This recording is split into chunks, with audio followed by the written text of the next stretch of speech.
कुछ मिनट के इंतजार करने के बाद करण ने देखा कि खतरनाक भावना वापस नहीं आई। गायब होने वाला सांप गायब हो गया था। करण ने जानवर की बोरी को वापस अपनी पीठ पर रख लिया। यह अभी भी काफी हल्का था। उसने केवल कान और सिर का ही उपयोग किया था। अब तक सूरज क्षितिज के निकट था। जल्द ही रात हो जाएगी।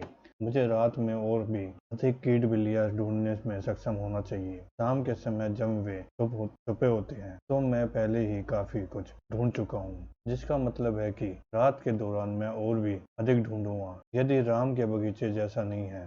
राम के बगीचे में उतने वास्तविक जानवर नहीं थे। राम के बगीचे में अधिकांश चीजें जानवर थीं।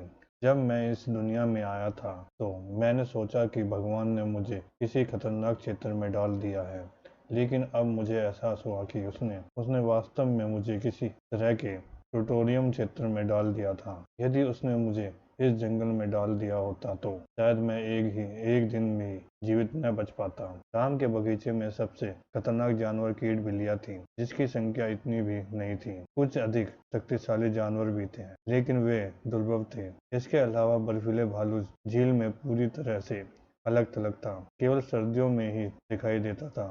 यदि मैं इसकी खोज नहीं करता तो मुझे यह नहीं मिलता। कर्ण उत्तर पूर्व की ओर बढ़ता रहा और जल्द ही रात हो गई। जैसे ही रोशनी की आखिरी किरण गायब हो गई, जंगल का पूरा एहसास बदल गया और कर्ण के दिल में एक परिचित एहसास प्रकट हुआ। यही बिल्कुल वैसा ही था जब वह रात में राम के बगीचे में था। यह दबाव और अज्ञात की भावना थी। यह ऐसा था मानो हर कोई में से एक शक्तिशाली जानवर छिपा हो। कर्ण को पता था कि वह ज्यादा खतरे में नहीं है। वह मूल रूप से इस जंगल में सबसे मजबूत इकाई में गिना जाता है, लेकिन फिर भी वह थोड़ा घबराया हुआ महसूस कर रहा था। उसकी अंतरात्मा ने बस उससे कहा कि उसे सावधान रहना होगा। कर्ण ने उत्तर पूर्व की ओर यात्रा जारी रखी और कुछ और कीट बिल्लियों को मार डाला। रात होते ही कर्ण को लगभग हर जगह हर 5 मिनट में एक मिल जाती थी। वह सोल्जर स्टेज के शिखर पर था। उसकी दृष्टि काफी अच्छी थी। वह भी इतनी सारी कीट बिल्लियों को खोजने के लिए पर्याप्त नहीं होगा। रात होते ही आसमान का अंधेरा मन घना होने लगा। हाँ, जब से कर्ण ने डार्कनेस मन स्रोत को अवशोषित किया था, वह डार्कनेस मन को महसूस करने में सक्षम हो गया था। वह लाइट और फायर मन को भी महसूस करने में सक्षम था, लेकिन वे दो कौशल इस समय बेकार थे। कि फायर मन को बेकार महसूस करना था, लेकिन लाइट मन को भी महसूस करना बेकार क्यों था? क्या उसे प्रकाश मन को महसूस करके दिन के दौरान अपने परिवेश को महसूस करने में सक्षम नहीं होना चाहिए था? यह स्थान पर निर्भर करता है। जंगल घना था और बहुत अधिक रोशनी जमीन तक नहीं पहुंची थी। उसके कारण दिन के दौरान अंधकार और प्रकाशमान वास्तव में संतुलन में थे। उनमें से किसी भी इतनी क्षमता नहीं थी कि आसमान के माहौल को महसूस कर सके। लेकिन अब रात के दौरान कर्ण अपने परिवेश को महसूस करने के लिए डार्कनेस मन का उपयोग कर रहा था। यह बहुत ठीक नहीं था। इसकी उतनी अधिक सीमा नहीं थी, लेकिन यह कुछ था। कर्ण को मन के संबंध में केवल थोड़ी सी ही हलचल का एहसास हो सका। यदि बहुत अधिक मन के बिना कोई चीज हिलती है, जैसे हवा या शाखाएं, जो वह उसे महसूस नहीं कर पाएगा। यदि बहुत अधिक मन वाली कोई चीज चलती है तो मन अपने आप में अंधेरे मन में की ओर किनारे कर देगा। लेकिन जब बात कीट बिल्लियों की आई तो यह थोड़ा अलग था।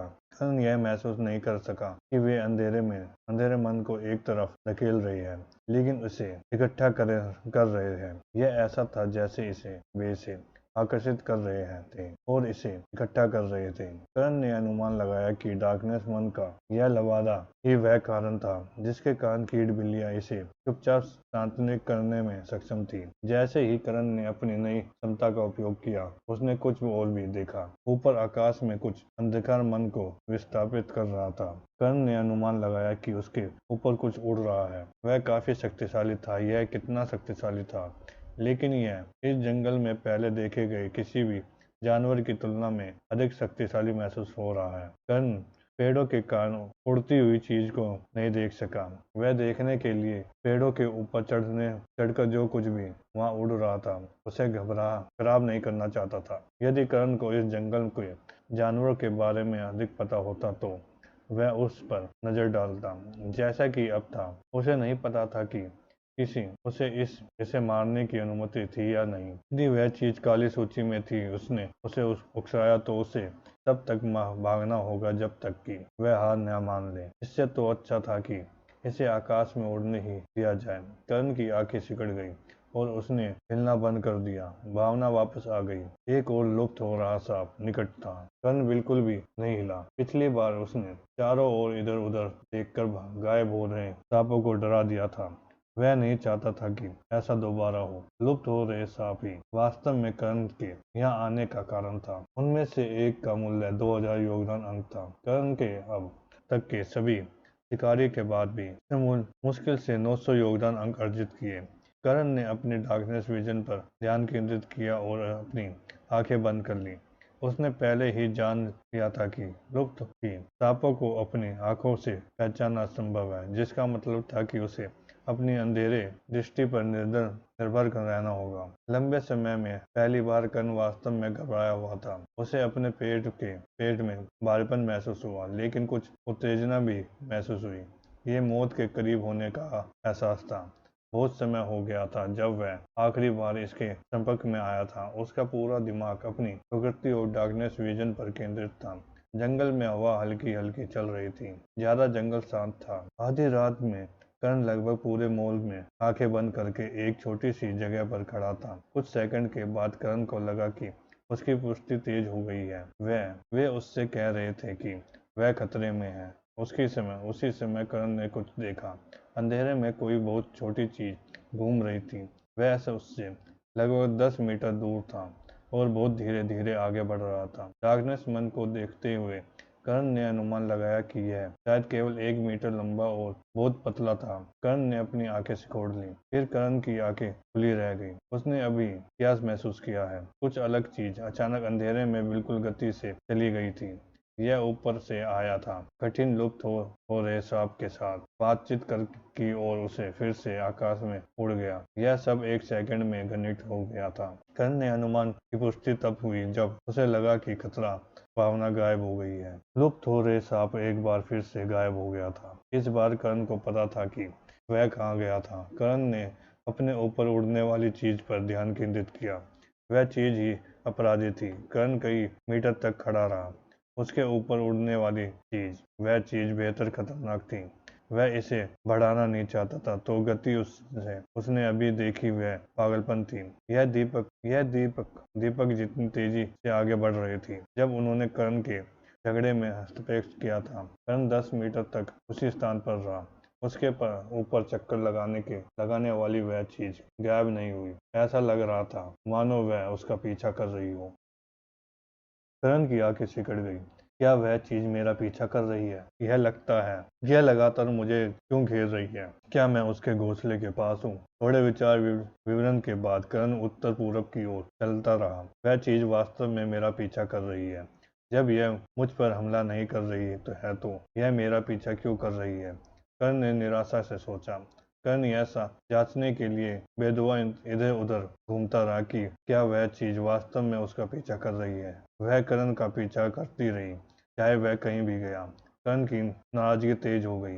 वह अपने ऊपर इस तरह की किसी चीज के चक्कर लगाने में सहज महसूस नहीं करना चाहता था। यह हमला करने का फैसला करती है तो मुझे तैयार रहना होगा। अगर मैं इसके चार्ज होते ही ध्यान न दूं तो प्रकृति नहीं कर पाऊंगा। यह चीज बहुत तेज है, लेकिन यह जनरल स्टेट जानवर बनने के लिए पर्याप्त मन को विस्थापित नहीं करती है। यह उस जानवर की तुलना में थोड़ी अधिक मजबूत महसूस होती है जिन्हें मैंने पहले देखा था। यह मुझे अत्यधिक भय का एहसास नहीं देती, जैसा कि एक जनरल स्टेट जानवर करता है। कर्ण को उस मकड़ी की याद आई जिसे उसने वॉरियर के शहर के रास्ते में छिप कर देखा था। वह चीज सामान्य चरण में थी और कर्ण बिल्कुल असहाय महसूस कर रहा था। इसकी तुलना में उसके ऊपर टक्कर लगाने वाली चीज एक बेहतर शक्तिशाली सोल्जर स्टेज जानवर की तरह महसूस हुई। कर्ण ने अनुमान लगाया कि वह चीज शायद अमर की तरह ही थी। उससे एक शतर नीचे का कोई व्यक्ति जो उससे धमकी दे सकता हो। अमन की तुलना में यह चीज इंसान नहीं बल्कि एक जानवर थी, जबकि कर्ण को पता था कि वह अमल के खिलाफ नहीं जीत सकता। जब उसका प्रतिनिधि एक जानवर था तो सब कुछ अलग था। कर्ण ने जानवर को मारने में माहिर था। यदि अमल एक जानवर होता तो कर्ण को जीत का भरोसा था। उसे बहुत सारा सावधान रहना होगा, क्योंकि कोई गलती नहीं करनी होगी। इसलिए भले ही वह चीज बहुत तेज थी, कर्ण को पता था कि उसके पास एक मौका है। यदि वह बहुत तेज गति से उड़ने वाला प्राणी होता तो इसकी सुरक्षा और शुद्ध शक्ति उतनी शक्तिशाली नहीं होती। इसका मतलब था कि कर्ण एक ही वार में लड़ाई खत्म कर सकता था। उसने तभी उस पर प्रहार करना था जब वह उस पर आक्रमण कर रहा था। और क्या होगा यदि जानवर काली सूची में हो? पहाड़ में जाओ। कर्ण हर जगह के जानवरों से बच सकता था।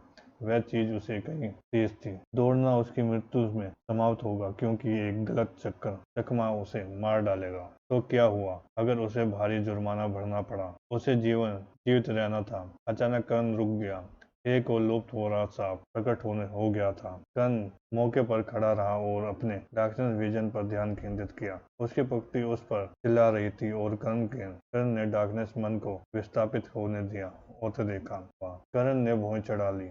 पिछली बार की तरह कर्ण के ऊपर की चीज ने झपट्टा मारा और लुप्त हो रहे सांप को मार डाला। कर्ण इस बार तैयार था। उसने चीज को हिलते हुए देखा था।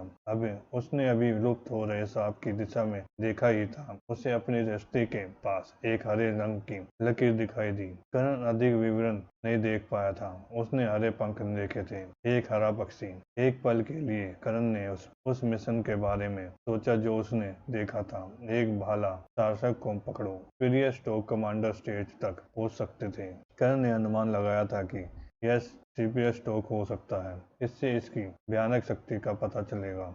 हरे पक्षी की गति के कारण उसने कोई चोट नहीं देखी थी, लेकिन कर्ण को यकीन था कि यह स्लीपर स्टोक नहीं था। अगर हरे पक्षी की चोंच लंबी होती तो कर्ण उसे देख लिया होता। वह केवल प्रमुख विशेषताओं को ही देख सकता था।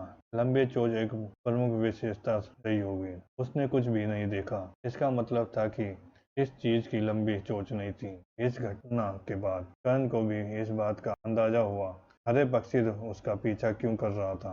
पकड़ने के लिए मुझे चारे के रूप में इस्तेमाल कर रहा है। कर्ण ने सोचा। यह तभी महसूस होता है जब वह सांप को भी महसूस कर सकता है, जिसका शायद मतलब यह है कि सांप को शिकार करने के लिए छिपने से बाहर आने की जरूरत है। हरा पक्षी छिपते समय लुप्त हो रहे सांप को नहीं देख पाता। यही कारण है कि वह मेरा पीछा करता है। लुप्त हो रहे सांप मुझे अपने शिकार के रूप में देखते हैं, जिससे हरे पक्षी को हमला करने का मौका मिलता है। कर्ण ने गहरी सांस ली, लेकिन हरा पक्षी वास्तव में डरावना था। लुप्त होने वाले सांप लेट सोल्जर स्टेज में थे। हरे पक्षी को भी उसी सतर पर होना चाहिए। फिर भी लुप्त हो रहे सांप अपना बचाव भी नहीं कर सके। यह बुरा है, कर्ण ने सोचा। मैं यहाँ लुप्त हो रहे सांपों का शिकार करने आया हूँ। अगर यह चीज उन्हें मारती रही तो मैं उनमें से किसी को भी नहीं मार पाऊंगा। अगर उत्तर पूर्वी जंगल में सबसे मूल्यवान शिकार उपलब्ध नहीं है तो मैं उत्तर पूर्वी जंगल में भी जा सकता हूँ। कर्ण ने अपने पिटकों पर विचार किया। रहने भी दो, मैं पहले से ही उत्तर पूर्वी जंगल में बहुत दूर हूँ। अब घूमने से बहुत सारा समय बर्बाद होगा। मैं यह भी उम्मीद कर सकता हूँ कि हरे पक्षी को लुप्त हो रहे सांपों से पेट भर जाए तो और वह चला जाए। रुको, कर्ण ने अचानक चौड़ी आंखों से सोचा।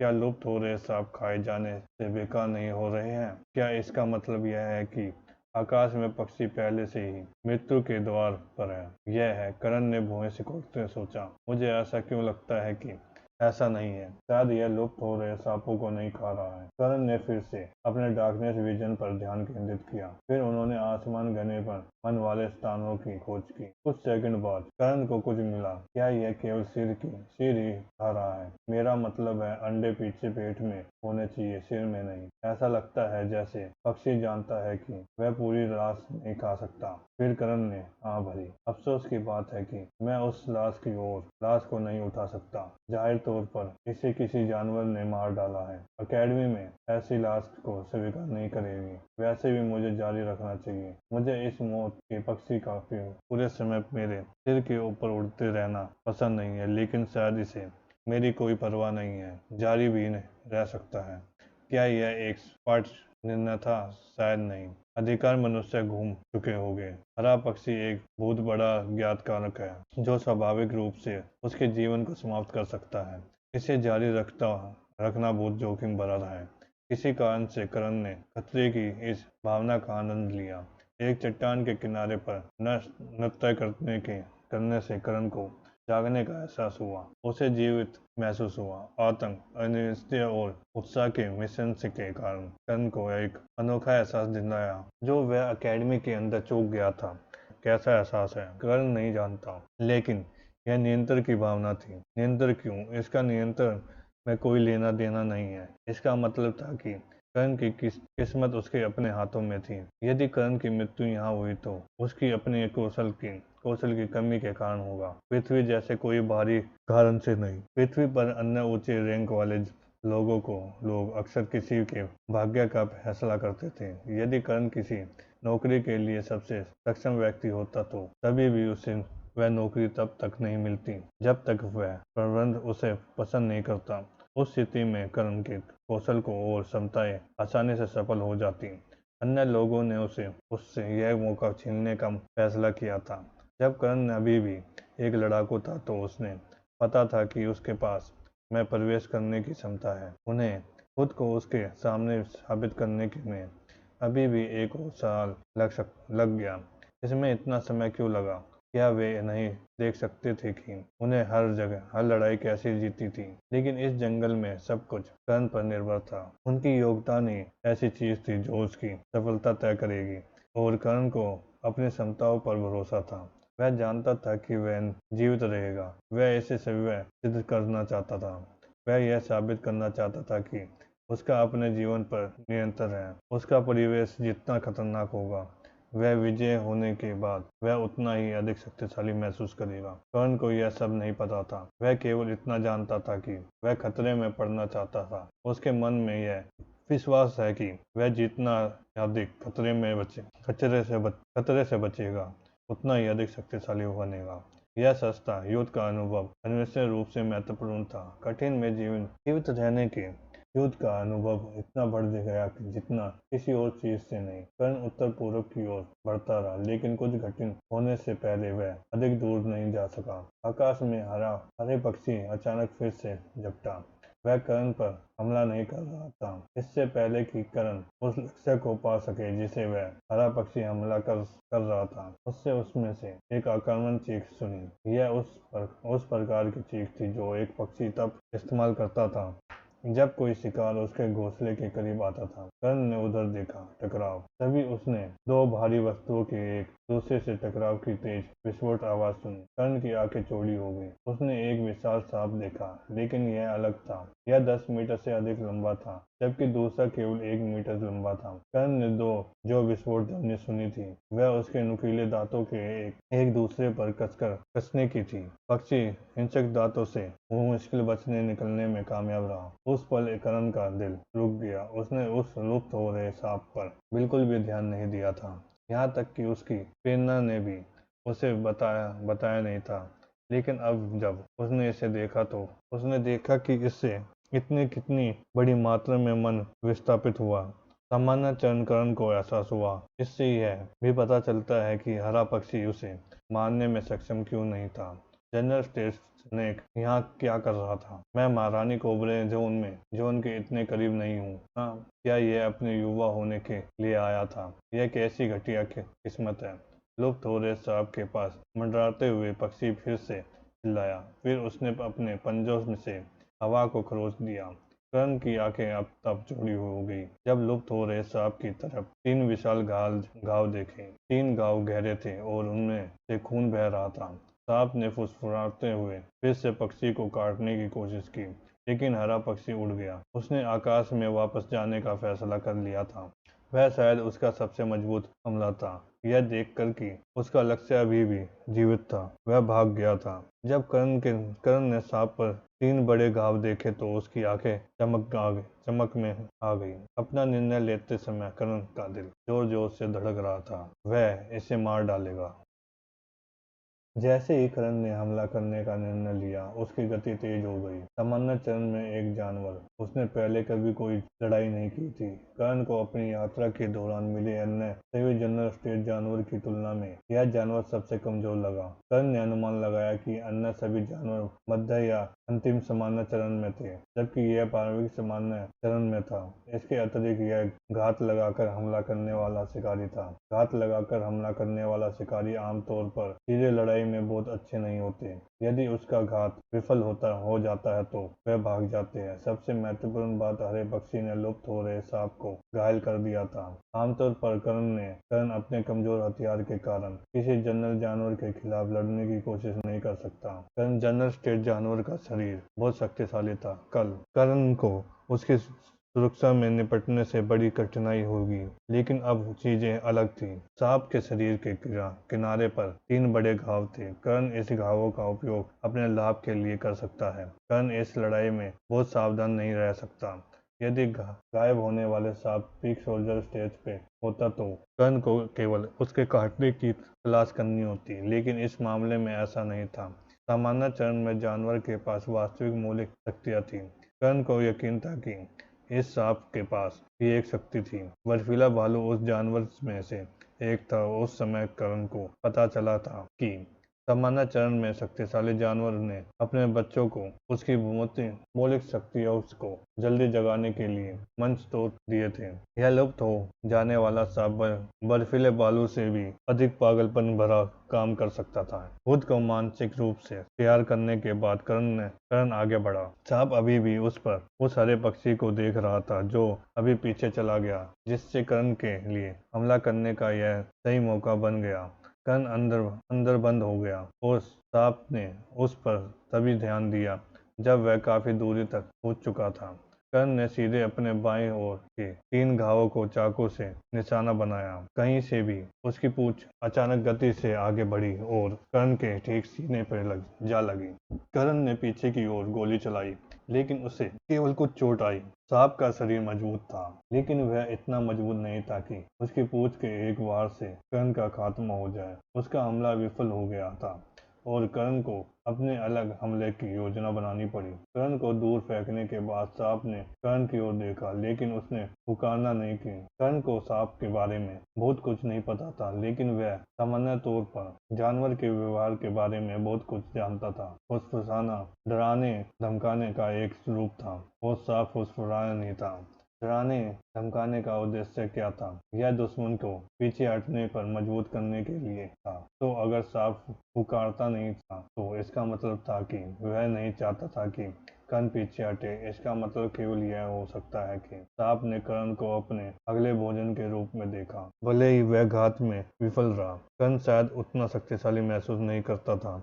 उसके मन में वह अभी भी कर्ण को मार सकता था। सांप का अधिकांश ध्यान अभी भी हरे पक्षी पर था। कर्ण को सांप से कमजोर महसूस हुआ, लेकिन पक्षी ने उसे घायल कर दिया था। इस वजह से वह हमेशा हरे पक्षी पर नजर रखता था। सांप ने अपनी पूंछ बढ़ा दी और मन उसके चारों ओर इकट्ठा हो गया। एक पल में उसकी पूंछ पर धातु का एक लंबा मोटा झुरमुट बन गया, जिससे उसे पूरी तरह से घेर लिया। कर्ण पर नजर रखते हुए सांप ने अपनी पूंछ का आधा अपने मुंह में डाल लिया।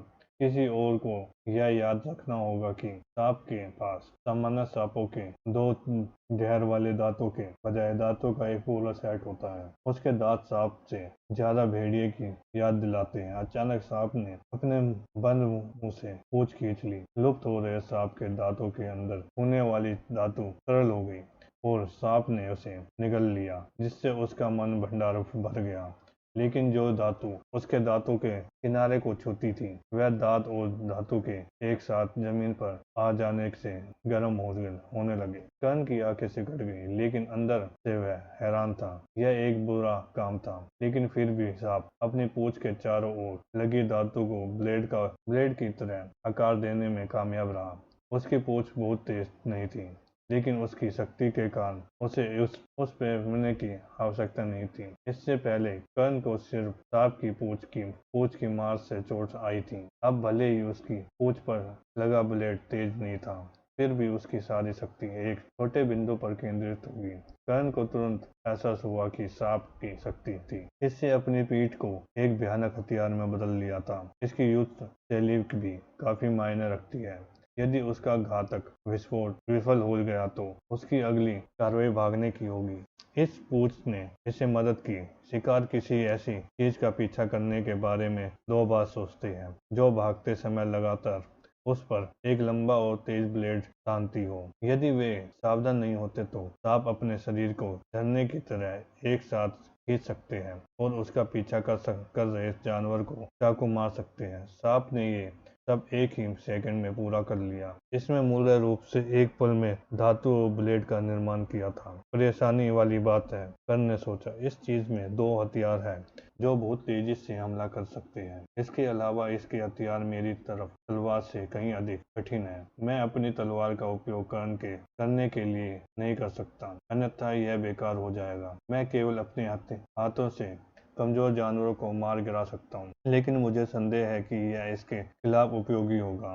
जैसे ही कर्ण ने अपने प्रतिनिधि के बारे में अधिक सोचा, उसकी योजना धीरे धीरे बदल गई। मैं शायद सामान्य परिस्थितियों में से किसी ताकतवर जानवर से लड़ने की कोशिश कर सकता हूँ, लेकिन यह अपनी आत्मीयता के कारण मेरा मुकाबला करता है। अगर मेरे पास कोई अच्छा हथियार होता तो मैं उसे लड़ने का प्रयास कर सकता था। फिर कर्ण को एक विचार आया, यह जोखिम भरा होगा, यह हमेशा के लिए एक काम नहीं हो करेगा, लेकिन इससे मुझे एक मौका मिलना चाहिए। सांप का ब्लेड इंसान के हथियार जैसा नहीं है। सांप ने एक कुंडली बना ली जिसका सिर और पूंछ दोनों ऊपर की ओर थे।